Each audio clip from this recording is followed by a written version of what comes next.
Hello friends, स्वागत है आपका हमारी क्लास में।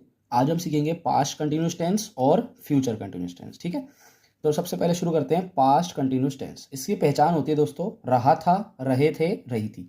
जैसे यहाँ लिखा है वह पढ़ रहा था, तो आप कौन सा टेंस लगाएंगे? Past continuous tense. लिखा है राम क्रिकेट खेल रहा था, तो यहाँ पर भी क्या आया? रहा था। तो जब भी रहा था, रहे थे, रही थी दिखेगा तो हमें पास्ट कंटिन्यूस टेंस लगाना है। अब इसका रूल देख लेते हैं। आई, ही, शी, इट, नेम। जब भी ये पांचों सब्जेक्ट आएंगे तो वाज लगाएंगे, वर्ब की फर्स्ट फॉर्म के साथ आईएनजी लगा के फिर हम ऑब्जेक्ट लगाएंगे। दूसरा रूल कहता है वी यू दे दिखे, अगर ये तीन सब्जेक्ट दिखते हैं तो हमें वहां पर वर लगाना है, वर्ब की फर्स्ट फॉर्म आईएनजी, फिर हमें ऑब्जेक्ट लगाना है। चलिए अब देख लेते हैं। ये लिखा है वह पढ़ रहा था, तो इसकी इंग्लिश क्या हो जाएगी दोस्तों? वह का हो गया ही, जब ही आया तो हम क्या लगाएंगे? वाज। ठीक है, क्या लगाएंगे? वाज। तो ही वाज। पढ़ने को स्टडिंग कहते हैं, तो हो जाएगा ही वाज स्टडिंग। ठीक है, आप यहाँ पर रीडिंग भी लिख सकते हो, ही वॉज रीडिंग। ठीक है, दोनों अपनी जगह सही है।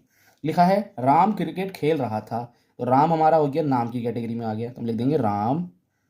अब उसके बाद कह रहा है वास, तो राम वास, खेलने को प्ले कहते हैं, तो प्लेइंग हो जाएगा यहाँ पर। राम वास प्लेइंग, क्या खेल रहा था? क्रिकेट, तो क्रिकेट हो गया हमारा ऑब्जेक्ट। तो राम वास प्लेइंग क्या लिख देंगे? क्रिकेट। ठीक है, राम वास प्लेइंग क्रिकेट। चलिए आगे बढ़ते हैं। अब लिखा है हमारा फ्यूचर कंटिन्यूस टेंस। क्या लिखा है? फ्यूचर कंटिन्यूस टेंस की पहचान होती है रहा होगा, रहे होंगे और रही होगी। जब भी सेंटेंस के आखिर में आपको ये शब्द दिखेंगे तो वहां पर फ्यूचर कंटिन्यूस टेंस होगा।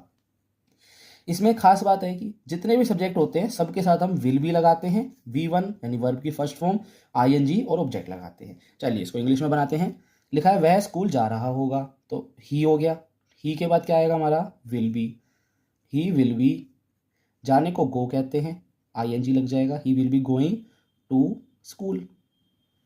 अब लिखा है तुम कश्मीर जा रहे होंगे, तुमको कहते हैं यू, फिर आ जाएगा will be, you will be going to, you will be going to Kashmir. ठीक है फ्रेंड्स, अब ये सेंटेंस आपको कमेंट बॉक्स में बताना है इसकी इंग्लिश क्या बनेगी। वह टीवी देख, वह टीवी देख रहा होगा। कमेंट बॉक्स में बताइए इसकी इंग्लिश क्या बनेगी। थैंक्स फॉर वॉचिंग, मिलते हैं नेक्स्ट वीडियो में।